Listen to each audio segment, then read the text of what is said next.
Line analysis क्या मतलब होता है, इसमें हम लोग तीनों सर्किट के लिए देखेंगे, आर सर्किट, एल सर्किट और सी सर्किट। आरएलसी सर्किट का हम लोग फ्रीक्वेंसी रिस्पॉन्स देखेंगे आरएलसी सर्किट के लिए। तो हम इससे पहले वाला जो सबसे पहला वाला चैप्टर जहाँ पढ़े थे ना, L D I by D T होता था, तो वो टाइम रिस्पॉन्स में उसको, टाइम डोमेन में उसको कहेंगे। जैसे ये वोल्टेज अगर यहाँ टाइम में दिया हुआ है, फंक्शन टाइम का है, तो ये करंट भी टाइम का फंक्शन होगा।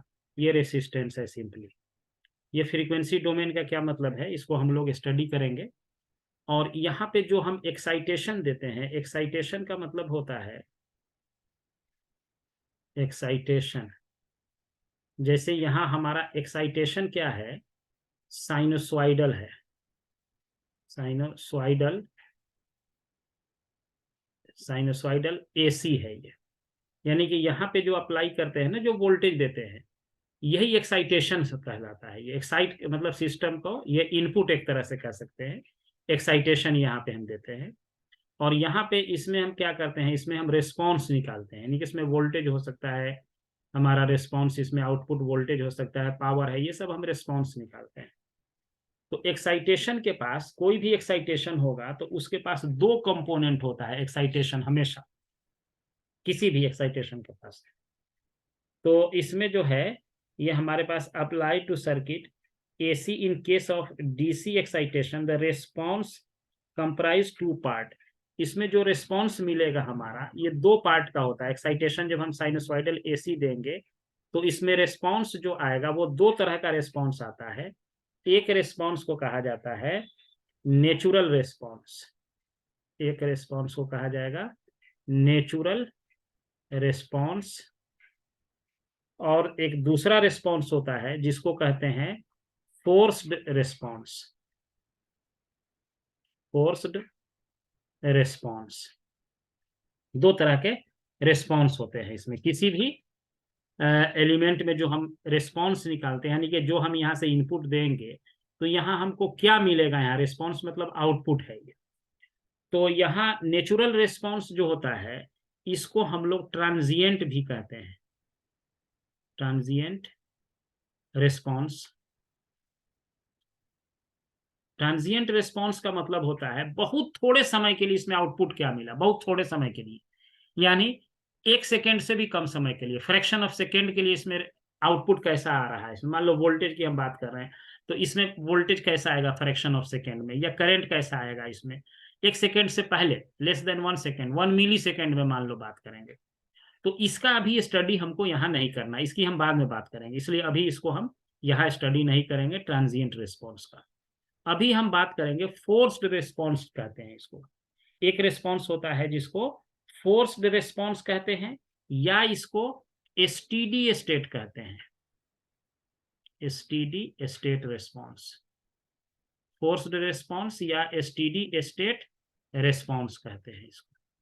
एसटीडी स्टेट रिस्पॉन्स का मतलब होता है कि इसमें जो हम रिस्पॉन्स देखना चाह रहे हैं, लंबे समय के बाद देखना चाह रहे हैं, बहुत लंबा समय, लॉन्ग टाइम। मतलब एसटीडी स्टेट का मतलब ही होता है कि अब ये सिस्टम जो है, ये हमारा बिल्कुल जो है, अब ये लंबा समय के बाद इसमें अब कोई चेंजेस वगैरह नहीं हो रहा है, यानी कि एसटीडी कंडीशन हो गया। जैसे एग्जांपल के तौर पे मान लो फैन है हमारा, पंखा, सीलिंग फैन है, घर में लगा हुआ है, इसको हम स्विच ऑन किए, तो जिस समय स्विच ऑन करेंगे, ये 3 ब्लेड है हमारा, तो जिस समय स्विच ऑन करेंगे ये क्या होगा, धीरे धीरे चलना शुरू होता है।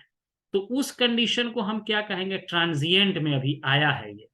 लेकिन 1 मिनट के बाद देखते हैं कि ये अपना फुल स्पीड पकड़ लेता है, अब उसके स्पीड में कोई चेंज नहीं हो रहा है, तो उस कंडीशन को कहेंगे एसटीडी स्टेट आ गया। अब इसका स्पीड कांस्टेंट हो चुका है, स्पीड चेंज नहीं हो रहा है, तो उस स्टेट को क्या कहेंगे, एसटीडी स्टेट। और एसटीडी स्टेट पहुंचने में किसी भी सिस्टम को कुछ टाइम लगता है, तो उसको टाइम लगता है पहुंचने के लिए, और वो टाइम ट्रांजिएंट रिस्पॉन्स के रिस्पेक्ट में बहुत लंबा टाइम होता है। जैसे मान लो अगर हम ट्रांजिएंट रिस्पॉन्स का टाइम कहें कि 1 मिली सेकेंड है, यानी 1/1000 है ये 1 मिली सेकेंड, तो उसके रेस्पेक्ट में अगर इसको 1 सेकेंड लगता है टाइम, ये 1 सेकेंड अगर है, तो 1 मिली सेकेंड बहुत कम टाइम है 1 सेकेंड के रेस्पेक्ट में।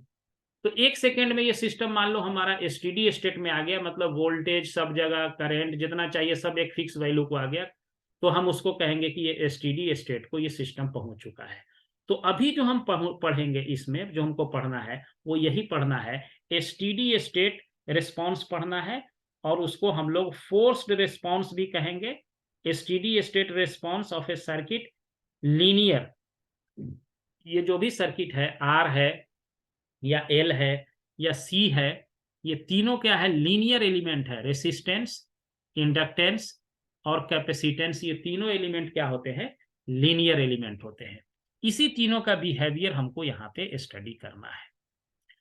उस स्टडी के लिए हम क्या करते हैं, मान लो कि कोई वोल्टेज हमारे पास दे रखा हो VT, ये ऐसा दे रखा है √2V cos, यहाँ पे लिखा है ω/t प्लस थीटा लिखा हुआ है, मान लो ये वाला वैल्यू किसको कहते हैं, इसको कहते हैं मैक्सिमम वोल्टेज, यही कल पढ़े थे Vm।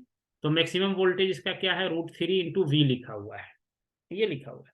यानी कि ये वाला जो वैल्यू है V लिखा हुआ है, ये RMS वैल्यू है, ये एक्चुअली ये RMS वैल्यू है। RMS लिखा नहीं जाता किसी भी AC में। अगर कहीं भी करंट दिया हुआ है तो यहाँ अगर ये 5 एम्पियर है तो ये RMS वैल्यू है, यहाँ RMS लिखा नहीं रहेगा, ये खुद एज्यूम करना ये RMS ही है। अगर V लिखा हुआ है 230 वोल्ट AC है ये, तो ये मान लेना है ये RMS वैल्यू ही है। RMS लिखा नहीं रहता है, क्योंकि जो भी वैल्यू हम देखते हैं AC के केस में वो RMS ही होता है। तो इसलिए ये RMS वर्ड यहाँ नहीं यूज किया गया है। तो ये टोटल वाला वैल्यू क्या है, ये मैक्सिमम वैल्यू है यहाँ। तो maximum equal to √2 times RMS value होता है, जो कल हम लोग देखे थे, VRMS इक्वल टू VM/√2 था, ये पहले, ये इससे कल देखे थे हम लोग। और IRMS देखे थे, IM/√2 आया था, ये हम लोग पहले डिराइव कर चुके हैं रिलेशन कल। ये दोनों वैल्यू हमारा, और 12 में भी पढ़ते हैं, इसको पढ़े हैं। तो इस तरह से ये हम इसको रिलेशन को डिराइव किए थे। कल एक चीज और देखे थे हम, क्या देखे थे कि एंगल जो है ये एक यूलर्स फॉर्मूला भी होता है। अगर हम ये R एंगल थीटा लिखते हैं तो इसको RE⁻J थीटा भी लिखा जाता है इसको। ये दोनों एक ही चीज है। और इसको लिखते हैं R cos theta plus R × J sin theta कहते हैं। ये दो, इसको जब ब्रेक करते हैं तो ये फॉर्मूला हमारा ये निकल के आता है। इस पार्ट को, ये है इसमें J नहीं लगा है, तो इसको कहते हैं रियल पार्ट, विदाउट J वाला। और ये J लगा है तो इसको कहते हैं इमेजिनरी पार्ट कहते हैं। जिसमें J लग गया इस पार्ट को हम कहेंगे इमेजिनरी पार्ट, और जिसमें J नहीं लगा है इसको हम कहेंगे रियल पार्ट है ये। अगर यहाँ पे मान लो हमारे पास ऐसा देता, अगर इस रिलेशन को हमको ऐसा लिख देता कहीं पे, R एंगल मान लो 30 डिग्री लिख देता, या इसको कह देता 5 एंगल 30 डिग्री है, तो इसको हम लिख सकते थे 5e⁻J30, और इसको जब हम ब्रेक करते तो 5 cos 30 प्लस J5 sin 30 कहते हैं इसको, 30। अब इसको हम sin 30 cos 30 का वैल्यू निकाल लेंगे। इसको RE लिखते हैं जनरली, रियल पार्ट के लिए पूरा नहीं लिखते हैं, ये रियल पार्ट हो गया। और ये वाला IM लिखते हैं इमेजिनरी पार्ट, इमेजिनरी पार्ट हो गया ये। यानी कोफिशिएंट ऑफ इमेजिनरी पार्ट जो हो गया 5 sin 30 हो गया, और sin 30 1/2 डाल देंगे तो 2.5 हो गया, यानी J का कोफिशिएंट यहाँ पे हो गया 2.5 होगा। अब इसको जब हम कॉम्प्लेक्स प्लेन में दिखाते हैं तो J वाला जो, इसी को J एक्सिस कहा जाता है। इसको एंगल में 90 डिग्री ऐसे फेज शिफ्ट रहता है, इसको फेज शिफ्ट कहते हैं। 90 डिग्री ये शिफ्ट कर गया, और ये रियल एक्सिस है, इसको रियल एक्सिस, और इसको J एक्सिस या इमेजिनरी एक्सिस कहते हैं, ये इमेजिनरी एक्सिस है। तो ये वाला पार्ट अगर हमको दिखाना हो 2.5, तो ये किस पे आएगा, J वाले एक्सिस पे आएगा, इस पे आएगा। ये 2.5 ये लेंथ यहाँ से यहाँ तक हम लिखेंगे, ये 2.5 यहाँ है। और इसको अगर हम 5 cos 30 √3/2 आ जाता है, तो √3/2 का मतलब हो गया 0.866 हो गया। इसको 5 से अगर हम मल्टीप्लाई कर देंगे, 8 बजे 4, ये 43, ये 4.3 के आसपास आएगा, देख लेना ये कितना आता है। तो इसको वैल्यू को हम यहाँ दिखाएंगे, इसमें रियल वैल्यू जो आया ये यहाँ पे दिखाएंगे। अब इस दोनों को जब हम ऐसे ले जाके मिला देंगे ये वाला, और यहां से इसको ये निकाल देंगे तो यही वाला पार्ट क्या कहलाएगा, ये आर कहलाएगा। ये अब ये आर कैसे कर, देखो इसका स्क्वायर प्लस इसका स्क्वायर का रूट कर देंगे तो ये वाला पोर्शन निकल जाएगा हमारा। और ये एंगल थीटा अगर निकालना हो तो tan थीटा लगा देंगे, this length divided by this length कर देंगे तो tan थीटा इससे लग जाएगा। खैर अभी हम इस पे ज्यादा इंटरेस्टेड नहीं है, बाद में भी हम बात करेंगे। तो ये हो गया रियल पार्ट और ये हो गया इमेजनरी पार्ट, ये ध्यान रखने वाला बात है। रियल पार्ट और इमेजनरी पार्ट, यहीं से हमारा सारा इसमें जो है रियल पार्ट और इमेजनरी पार्ट की जो बात होगी, ये वाला पार्ट जिसमें जे नहीं लगा होगा वो रियल पार्ट होगा, और जिसमें जे लग जाएगा वो इमेजनरी पार्ट होगा। अब इस चीज को हम कल जो देखे पढ़ाए बताए थे कि ये वाला जो पार्ट है जो यहाँ लिखे हैं V T equal to √2 v cos omega T plus theta, ये था। अब इसमें देखो कि ये वाला पार्ट जो है ये कौन सा पार्ट है, इसमें जे वे नहीं लगा, इसको हम और कैसे लिख सकते हैं। देखो इसको अगर हम ब्रेक करें, इसको थोड़ा सा और इसको हम ब्रेक कर दें, ये इसको हम क्या लिख सकते हैं, e⁻ जे ओमेगा टी, एक ये लिखते हैं और इनटू कर देते हैं e⁻ जे थीटा, e⁻ जे ओमेगा टी और e⁻ जे थीटा, और इधर रहने देते हैं √2v, ये रहने देते हैं। देखो और इसको जब हम, ये vt है यहाँ पे, क्या लिखना चाहते हैं, इक्वल टू रियल, इसका अगर हम रियल पार्ट निकालेंगे तो वो ये इसके इक्वल होगा। देख लो कैसे होगा बताते हैं। जैसे अभी लिखे हैं, मान लो r लिखे थे, e⁻ जे थीटा अगर हम लिखेंगे तो इसको क्या लिखेंगे, r cos theta plus J are sine theta लिखेंगे ना। तो ये वाला पार्ट क्या है, रियल पार्ट है, यही है ना, इसको रियल कहेंगे। तो या इसको हम ऐसे भी लिख सकते हैं, इतना इक्वल टू रियल लिख सकते हैं। इसका रियल पार्ट क्या है, r cos थीटा है इसका रियल पार्ट, और इमेजनरी पार्ट क्या है, r sin थीटा है। अब ये जब हम ये इतना लिख दिए इसका रियल का, ये जब हम इसको ऐसे लिख दिए तो अब इसको देखो ये हम क्या कर सकते हैं, इसको अगर इसको मान लो हम थोड़ा तोड़ के फिर से हम दिखाना चाह रहे हैं कि ये रियल रहने दो यहाँ पे, और √2v भी रहने दो, ये e⁻ कितना हो जाएगा, जे कॉमन ले लो दोनों में से, तो ये क्या हो जाएगा, थीटा प्लस ओमेगा टी लिख सकते हैं, थीटा प्लस ओमेगा टी लिख सकते हैं। अब इसको अगर हम इस वाले पूरे को ब्रेक करना अगर हम चाहें, इस टोटल पार्ट को देखो, इस फॉर्मूला पे r e⁻j थीटा के टर्म में अगर ब्रेक करें तो r के जगह पर देखो यहाँ पे क्या है, √2v है यहाँ r के जगह पर, और थीटा के जगह पर यहाँ क्या हो गया, थीटा प्लस कॉस थीटा। तो इसको अगर हम तोड़ेंगे तो √2v cos theta plus omega T plus J √2v sine theta plus omega T. लेकिन हमको क्या लेना है, हमको सिर्फ ये वाला टर्म चाहिए, ये वाला।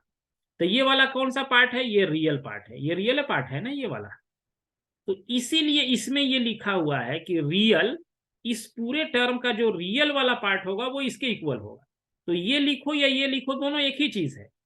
इसका रियल वाला पार्ट देखो, √2 cos omega T plus theta आ रहा है, यही है, √2v cos omega T plus theta हो गया। तो इसलिए सिर्फ रियल लिखा हुआ है, इमेजनरी यहाँ पे नहीं कहा गया है, नहीं कि इसका जो रियल वाला पार्ट होगा वो यही होगा। यानी कि ये वाला पार्ट और ये वाला पार्ट दोनों एक ही चीज है। लेकिन फिर हम ऐसा किए क्यों, ऐसा लेके आखिर इसके करने का क्या मतलब है, हम ये वाला टर्म जब ले गए तो इसके करने का मतलब ये है कि हम अब इस टर्म को हम लिखना चाह रहे हैं कुछ और, कि इसको हम कन्वर्ट करके इसको हम लिख रहे हैं, मान लो यहाँ पे vt है, ये टाइम डोमेन में है, और इसको जो है हम ट्रांसफॉर्म किए, इसको यहां से ट्रांसफॉर्म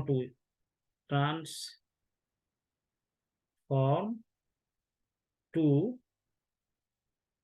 इसको ट्रांसफॉर्म कर दिए, किसमें किए, ट्रांसफॉर्म किए फ्रीक्वेंसी डोमेन में। तो इसको जो है ये हम लिखें √2v और e to the power j theta into e to the power j omega t। और इसको जो है हम फिर लिख दिए, इसको क्या लिख दिए, v, ये phasor, into e to the power j omega t। ये फेजर का डिनोटेशन है। अब ये वाला पार्ट जो है, ये v phasor equal to √2 e to the power j theta, where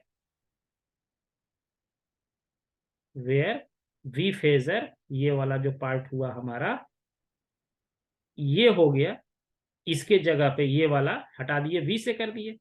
अब इस वाले, अब यहाँ क्या है, ये फ्रीक्वेंसी आ गया सिर्फ यहाँ, ये तो एक कांस्टेंट थीटा है, एंगल है, तो ये किस में कन्वर्ट हो गया, इसको कहेंगे फ्रीक्वेंसी डोमेन। यानी जो वोल्टेज टाइम डोमेन में था वही वोल्टेज अब क्या हो गया, फ्रीक्वेंसी डोमेन में हो गया। उसके लिए हमने किया क्या इसको, यानी कि Vt इक्वल टू, ये हम कर दिए v e to the power j omega t से अगर मल्टीप्लाई हो जाएगा तो यही टर्म क्या हो जाएगा आपका, फ्रीक्वेंसी डोमेन में कन्वर्ट हो जाएगा टाइम डोमेन से। अब इसको समझने के लिए ये जो टर्म है, ये वाला जो लाइन लिखा हुआ है यहाँ पे, √2v भी है, छूट गया था, ये √2v, ये वाला जो पार्ट है इसी को फेजर कहते हैं, जो कल हम लोग फेजर देखे थे। यानी ये कितना एंगल से, ये प्लस एंगल है, तो ये वोल्टेज जो है यहाँ पे, अगर एक हम रेफरेंस लाइन यहाँ ले लेंगे तो इससे थीटा एंगल ये आगे के तरफ है, यही इसी को फेजर कहते हैं। ये अभी थोड़ा और देखो, बात ज्यादा क्लियर होगी। ये टाइम ओमेगा इंटू टी हो गया, यानी कि ये हमारा फ्रीक्वेंसी डोमेन में चला गया ओमेगा के वजह से, ये ओमेगा फ्रीक्वेंसी है ये। तो ये V T equal to V phasor, phasor से अगर e to the power j omega T में हम मल्टीप्लाई कर देंगे तो ये हमारा फ्रीक्वेंसी डोमेन में चला जाएगा। अब इसको समझने के लिए देखो, पहले अभी अभी आ जाएगा समझ में। मान लो कि हमारे पास कोई एक सर्किट है, ये ऐसा है, ये हम टाइम डोमेन में इसको यहाँ रखे, सिंपल आर लगा दिए इस सर्किट में, ये आर है, और यहाँ पे हम वी टी दे दिए इसको, इधर जो करंट फ्लो करेगा वो आई टी हो जाएगा, ये टाइम डोमेन में है ये। अब इसको जब हम फ्रीक्वेंसी डोमेन में ले जाएंगे तो क्या होगा हमारे पास, फ्रीक्वेंसी डोमेन में जब ये जाएगा तो यहाँ पे अब हमारे पास क्या होगा, करंट जो है अब ये फेजर आई हो जाएगा, आई क्या होगा अभी बताते हैं, और यहाँ वोल्टेज जो है ऐसे जो है फेजर में चला जाएगा ये अब जब हमारा फ्रीक्वेंसी डोमेन में जाएगा तो। अब ये फ्रीक्वेंसी डोमेन का क्या मतलब है, फ्रीक्वेंसी डोमेन फेजर फॉर्म होगा। ये दोनों को कैसे समझेंगे देखो, तो इसमें से अगर यहाँ हम वोल्टेज लिखें इस इक्वेशन को, ये टाइम डोमेन में वी टी, तो इसको क्या लिखेंगे, आई टी इंटू आर लिख देंगे। यहाँ जो वोल्टेज देंगे वही वोल्टेज यहाँ मिल जाएगा, voltage equal to current multiplied by resistance हो गया, ये टाइम डोमेन में हो गया। अब इसको देखो, इसी टाइम डोमेन वाले इक्वेशन को, इसको अगर हम फ्रीक्वेंसी डोमेन में ले जाना चाहें इसको, टाइम डोमेन को, तो यहाँ क्या किए हैं देख लो, यहाँ v e to the power j omega T हो गया है, v e to the power j omega T हो गया, ये फ्रीक्वेंसी डोमेन में हो गया। ये रेसिस्टेंस ऐसे ही रहा। करंट को भी जब फ्रीक्वेंसी डोमेन में ले जाएंगे तो इसको हम कहेंगे आई पे phasor e to the power j omega T से मल्टीप्लाई हो गया, ये फ्रीक्वेंसी डोमेन में चला गया। ये आई टी जो है जब ये फ्रीक्वेंसी डोमेन में जाएगा तो आई पे फेजर, जैसे यहाँ वोल्टेज था जब फ्रीक्वेंसी डोमेन में गया था तो वी पे फेजर लगा दिए, ये फेजर है, ये phasor I to the power j omega T से मल्टीप्लाई कर दिए। तो यहाँ भी वही किए, टाइम वाले को v phasor e to the power j omega T, R में कोई चेंज नहीं होगा, तो I into E to the power J omega T. अब E to the power J omega T से जे ओमेगा टी खत्म हो गया, तो यहाँ पे वोल्टेज जो फेजर में आएगा वो हमको, वो आई आर आई फेजर हो गया।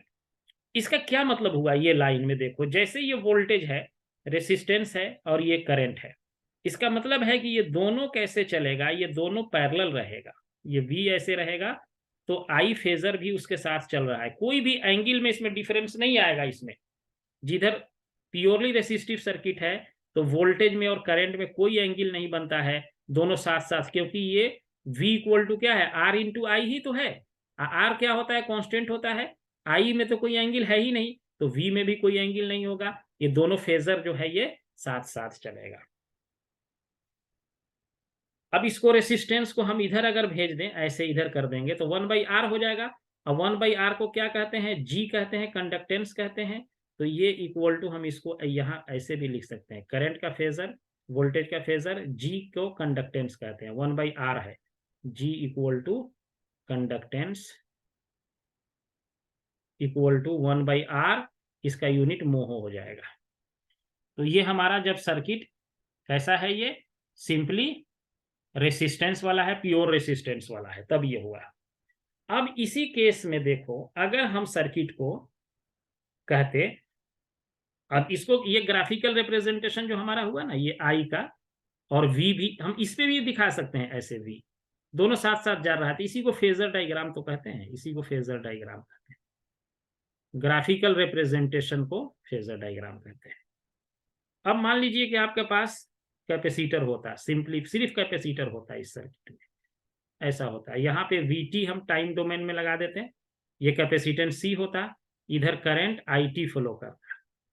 अब इसको अगर हमको फ्रीक्वेंसी डोमेन में ले जाना है तो क्या करना है, ये वोल्टेज कैसा हो जाएगा, फेजर हो जाएगा ऐसा, करंट इसमें कैसे फ्लो करेगा, I हो जाएगा in the form of phasor, capacitance जैसा है वैसे ही रहेगा, इसमें C हो गया, ये हो गया आपको। इसको कौन सा डोमेन कहेंगे, फ्रीक्वेंसी डोमेन कहेंगे इसको, फ्रीक्वेंसी डोमेन, क्योंकि ये फ्रीक्वेंसी से रिलेटेड है, और इसको कहेंगे टाइम डोमेन। क्या मीनिंग है टाइम डोमेन का, देखो अब इसमें कैपेसिटर में पढ़े थे कि कैपेसिटर में अगर इक्वेशन याद है, देखो आई इक्वल टू क्या होता था, टाइम डोमेन वाला पढ़े थे पहला चैप्टर में, C dV/dt होता था कैपेसिटर में। अब यहां से अगर वोल्टेज निकालना हो तो हम क्या करेंगे, इसको C को नीचे लाएंगे, इधर dt को इधर भेजेंगे, तो 1/C इंटू क्या हो जाएगा, 1/C इंटू आई इंटू dt, इसका इंटीग्रेशन इक्वल टू हो जाएगा वोल्टेज, यही हो जाएगा ना, इसको इधर लाएंगे तो I इंटू dt हो गया, C क्या हो जाएगा, डिवाइड हो गया, तो C तो यहाँ कांस्टेंट है तो 1/C बाहर निकाल लो, और इंटीग्रेशन ये I यहाँ रहेगा, और टाइम का फंक्शन है ये, इंटू dt रहेगा ये। तो यहाँ वोल्टेज जो हमको निकल के आया, ये वोल्टेज टाइम डोमेन की बात हो रहा है, इसका मतलब ये वोल्टेज भी क्या है, टाइम का फंक्शन होगा, ये टाइम डोमेन, ये टाइम डोमेन में हमारा हो गया। अब इसी को फ्रीक्वेंसी डोमेन में कन्वर्ट करना है, कुछ नहीं करना है, बहुत सिंपल। इसको यानी कि हमारे पास आया Vt equal to 1/C IT dt, ये आया। अब इसको क्या करेंगे, टाइम डोमेन, ये अभी टाइम डोमेन में है क्योंकि यहाँ भी टाइम है, यहाँ भी टाइम है। अब इसको किस में ले जाना है, फ्रीक्वेंसी में ले जाना है, सिंपली कुछ नहीं करना, टाइम वाले किसको फ्रीक्वेंसी में ले जाते थे, V डाल देते हैं फेजर, e⁻j⍵t से मल्टीप्लाई कर देते हैं। और ये V फेजर क्या था, V फेजर लिखे थे, याद हो, √2, अभी जस्ट लिखे थे V इंटू e⁻j⍵ था, ये V फेजर यही है। ये V फेजर होने क्या मतलब है कि ये मैग्नीट्यूड वोल्टेज का इतना है, और रेफरेंस लाइन से थीटा एंगल ये आगे है, इसको फेजर के फॉर्म में यही दिखाते हैं, ये रेफरेंस लाइन है, इसका मैग्नीट्यूड हो गया √2 इंटू V, और ये थीटा एंगल से ये आगे है, ये मतलब होता है फेजर का। तो इसको फ्रीक्वेंसी डोमेन में जैसे ही करेंगे e⁻j⍵t, ये हो गया यहाँ, और उसके बाद हो गया 1/C, I को भी क्या लिख देंगे, I फेजर e⁻j⍵t कर देंगे, इंटू कर देंगे dt, हो गया ये। अब इसको क्या करिए आप, इसको सिर्फ कुछ नहीं करना है, इसको खाली इंटीग्रेट कर दीजिए। इसको इंटीग्रेट करेंगे तो क्या हो जाएगा, ये I phasor divided by C, ये तो ऐसे ही रहा V फेजर e⁻j⍵t, और इसको जब हम ये I इधर ला दिए, इसको जब इंटीग्रेट करेंगे तो ये तो उतना ही रहता है e⁻j⍵t, और इसमें ओमेगा से क्या हो जाएगा, ये जे ओमेगा से नीचे में क्या हो जाएगा, डिवाइड हो जाएगा। इंटीग्रेशन यही होता है इसका, ये इंटीग्रेट हो गया। अब जब ये आ गया तो ये देखो, ये इससे ये कैंसिल हो गया, इसको काट देंगे दोनों साइड से लेके। और उसके बाद क्या होगा कि V phasor equal to I phasor divided by J omega into C हो गया। यही बचेगा ना, ये तो जे रहा, ओमेगा इंटू सी हो गया, ये रहा। अब यहाँ पे ये जे जो टर्म है, जे क्या है, ऑपरेटर है इसको, ये क्या करता है, रियल एक्सिस से 90 डिग्री शिफ्ट करता है, यही करता है ना। और जे इंटू जे का वैल्यू जो होता है ये -1 होता है। J into J equal to -1, या J equal to root under -1 भी कहते हैं मैग्नीट्यूड वाले में, ये स्क्वायर रूट ऑफ -1 है। और ये एंगल में 90 डिग्री शिफ्ट करता है, ये इसका ये मीनिंग होता है। इसको जो है जे इंटू जे क्या होता है, -1 होता है, या कॉम्प्लेक्स नंबर में पढ़े थे आई इंटू आई -1 होता है, उसी तरीके का ये भी है। तो इसमें ऊपर भी हम जे से मल्टीप्लाई कर देते हैं, नीचे भी जे से कर देते हैं, और जे ओमेगा सी यहाँ कर देते हैं, ये ऐसे कर देते हैं। अब ये जे इंटू जे मिल के क्या हो जाएगा, ये -1 हो जाएगा, और ये जे क्या रहेगा, एक जे ऊपर बच गया इसमें। तो ये देखो, ये आपका हो जाएगा वी फेजर इक्वल टू, इसको हम लिखते हैं -1 बाई जे ओमेगा सी, या -j by omega C into I phasor. देखो ये नीचे का जे इंटू जे मिलके -1 हो गया, -1 ऊपर चला गया तो -j हो जाएगा, ये आई हो गया। इसको अब हम क्या करते हैं कि देखिए, इस टर्म को 1 बाई ओमेगा सी को, -j इसको रहने देते हैं, 1 बाई ओमेगा सी को एक्स सी कहते हैं, इंटू आई हो गया, ये v हो गया। अब देखो, where X C equal to 1 by omega C, इसका भी यूनिट ओम होता है, कॉल्ड, इसका नाम है कैपेसिटिव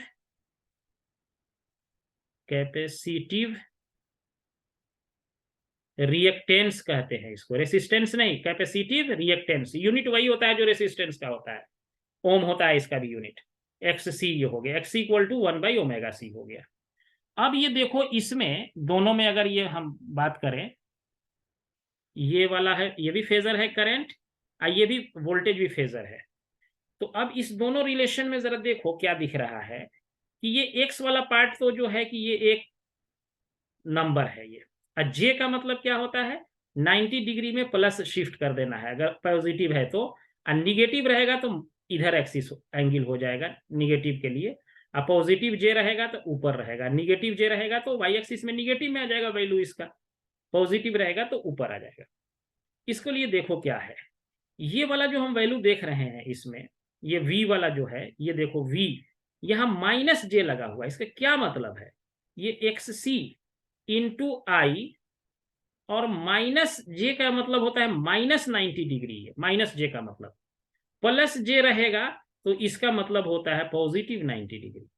तो ये v फेजर हुआ, इसका क्या मतलब हुआ कि ये v जो है, I जो है यहाँ पे, तो v का एंगल क्या है, -90 डिग्री है, ये v का मतलब क्या है, -90 डिग्री हो गया v का एंगल में, यानी I का जो एंगल होगा उससे 90 डिग्री क्या रहेगा, ये v जो है पीछे रहेगा।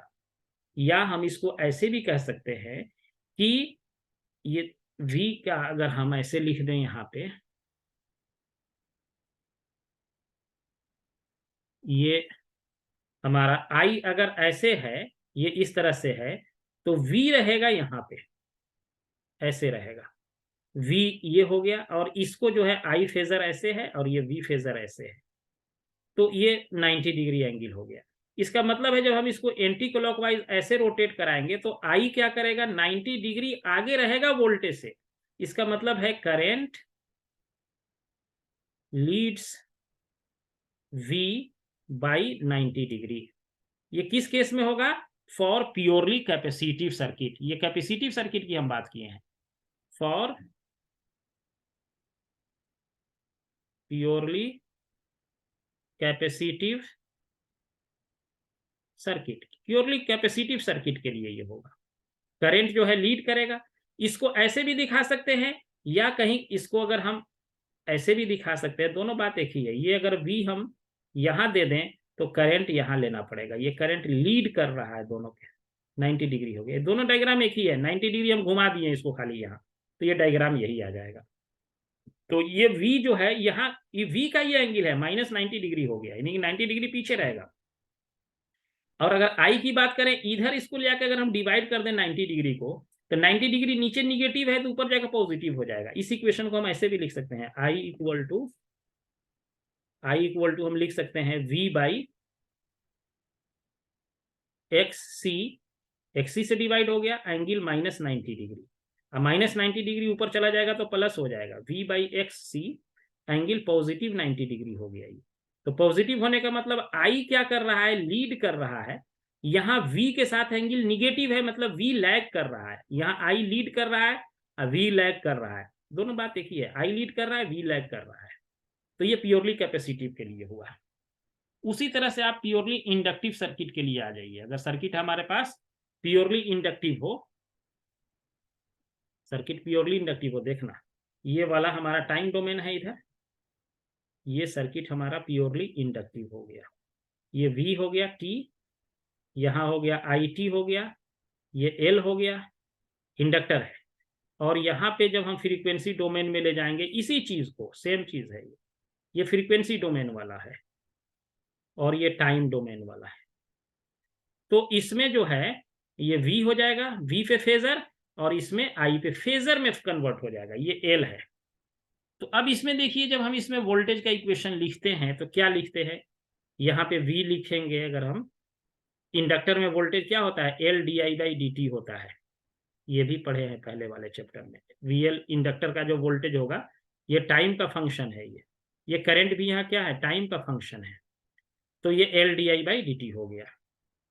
अब इसको क्या कर सकते हैं, जब इसको हम सिंपली, अब इसमें इंटीग्रेशन करने की जरूरत नहीं है। V को हम जब इसको फ्रीक्वेंसी डोमेन में ले जाएंगे तो क्या लिखेंगे, V लिख देंगे, e⁻j⍵t लिख देंगे, इक्वल टू L रहेगा। I को भी ले जाइए फ्रीक्वेंसी डोमेन में, तो d/dt, और I को क्या लिखेंगे, I फेजर e⁻j⍵t कर देंगे। यही हो गया ना, e⁻j⍵t हो गया। अब इसको क्या करो कि इसको डिफरेंशिएट करो, तो ये हमारे पास क्या आ जाएगा, जब इसको हम डिफरेंशिएट करेंगे तो ये देखिए, जब इसको हम डिफरेंशिएट कर देंगे तो देखिए क्या आ जाएगा, ये V फेजर e⁻j⍵t, ये लेफ्ट साइड रहा, राइट साइड इसको डिफरेंशिएट करना है, L हो गया। I तो इसको तो फेजर है, ये बाहर आ जाएगा। इसको डिफरेंशिएट करेंगे टाइम के साथ, तो इसमें से बाहर क्या आ जाएगा, j⍵ मल्टीप्लाई हो जाएगा और e⁻j⍵t रह जाएगा। इसको डिफरेंशिएट कर दिया, कुछ नहीं किए। यहाँ देखो, ये इससे ये कैंसिल हो गया, तो V का फेजर इक्वल टू हो गया L, इसको I हो गया और j⍵ रहा। इसको हम ऐसे लिखते हैं, I फेजर ऐसे रहा, तो इसको जो है हम लिख देते हैं j⍵L इंटू I लिख देते हैं फेजर। और इसी को ओमेगा इंटू L को, इसको क्या कहा, इसको J लिख दिए, इसको XL कहा जाता है। ये हमारे पास हो गया V, तो इसको जो है हम XL इंटू ये I रहा ना, वेयर XL इक्वल टू क्या है, ओमेगा इंटू L, इसका भी यूनिट ओम होगा। और इसको कहेंगे इंडक्टिव रिएक्टेंस, इसका नाम है, ये भी एक रेसिस्टेंस है इसी सर्किट के लिए, इंडक्टिव TIVE, इंडक्टिव रिएक्टेंस, ये इंडक्टिव रिएक्टेंस है। XL equal to omega into L, ये याद रखेंगे, ओमेगा इंटू L। अब इसको हम थोड़ा घेर देते हैं, इस वाले लाइन को, इसके हमको जरूरत है। अब देखो इसका क्या मतलब हुआ कि हमको निकला V और J